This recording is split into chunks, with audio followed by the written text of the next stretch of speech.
I am Ferdinand Marcos, and I am the President of the Republic of the Philippines. I stand today on behalf of 110 million Filipinos.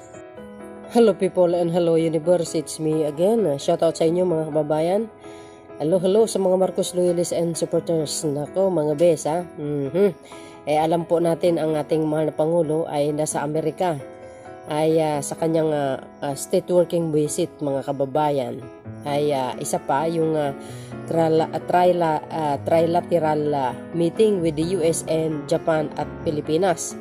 So alam po natin, every state visit ng Pangulo ay pinagkatiwala kay Sara Duterte ang ating bansang Pilipinas as a OIC, caretaker, eka nga. Nako mga kababayan, medyo nakakaramdam na yata ang ating mahal na Pangulong Marcos Jr. na hindi maganda.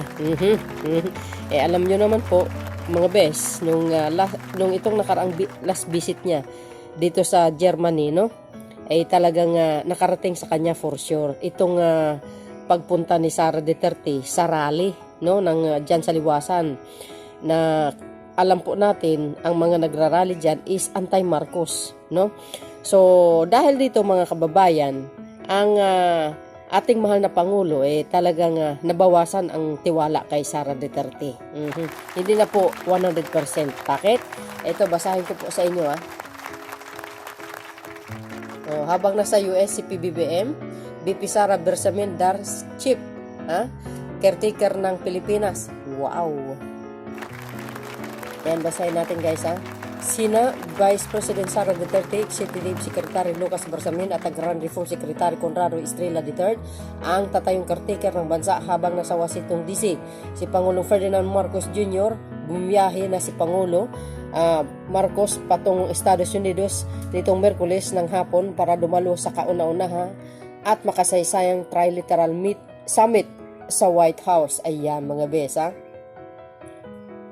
Ito ba pasado alas pasado alas 2 ng hapon itong Miyerkules nang lumipad ang PR-001 na sinakyan ng Pangulong kasama ang ilang membro ng kanyang gabinete. Sa kanyang talumpati, sinabi ng Pangulo na layon ng trilateral summit na lalo pang mapapalakas ang kooperasyon sa pagitan ng Pilipinas, Amerika at ang Japan. Sa nakatakdang summit, sinabi ng Presidente na bibigyang diin nito ang kahalagahan ng mas pinalakas na kooperasyon sa ekonomiya, kooperasyon sa seguridad at pagpatatag sa paglago ng ekonomiya. So ayun guys mayroon naman siyang video na in-upload ko. At ito naman guys ay very good news for everybody. At para alam nyo mga kababayan, sabi niya, today I leave for Washington DC to attend the first Philippine-US-Japan trilateral summit. During this summit, I will underscore the importance of enhancing our economic cooperation with a view of promoting economic resilience and of course security ng Pangulong Marcos. Ano guys ang kapalagayan nyo mga kababayan? Kasi ito lang po yan simple lang po ang nakikita ko po dito. Ewan ko lang kung ano po ang inyong opinion dito, no? Dahil nasa Germany si Pangulong Marcos Jr., for sure nakarating po sa kanya yan, iniwan kay Sara Duterte ang Pilipinas, no? Siyempre pangalawang Pangulo siya acting OIC siya. Now, nagkaroon po ng rally po dyan noong sa Liwasang Bonifacio na alam po natin na ang layunin talaga nila yan nung the time na yun is susugurin po ang Malacanang. Isa lang yun guys is i-occupied nila yun habang wala si Pangulong Marcos Jr. Ayon po yan ay sa sinabi ni Atty. Poke na talagang lulusubin nila ang Malacanang para hindi na makabalik, sabi ni Atty. Poke, ang nasa Germany. Automatic po kung sinong tinutukoy niya, si Pangulong Marcos Jr. At ito naman po si Sara Duterte, ang ginawa niya pumunta po dyan sa Liwasang Bonifacio at nakipagkamayan pa, nakikipag-selfie pa sa mga anti-Marcos na nagrarally against the government. Mga anti-Marcos po yun. Supposed to be, hindi po siya dapat pupunta. Bakit? gabinete po siya ng ng Marcos administration. So very insulto 'yun. Napaka-insulto 'yun kay Pangulong Marcos Jr. Oh, 'di ba? Kasi yung araw na 'yan, plano nila lulusubin talaga ang Malacanang para agawin. Oh, habang wala si Pangulong Marcos Jr., yan po ay sinabi ni Attorney Poke. 'Di ba may video tayo in-upload diyan? Oh, yun po ang isa sa mga nakita ko na kadahilanan kung bakit hindi na nag-iisa si Sara Duterte na iniwan sa kanya ang Pilipinas, kundi tatlo na.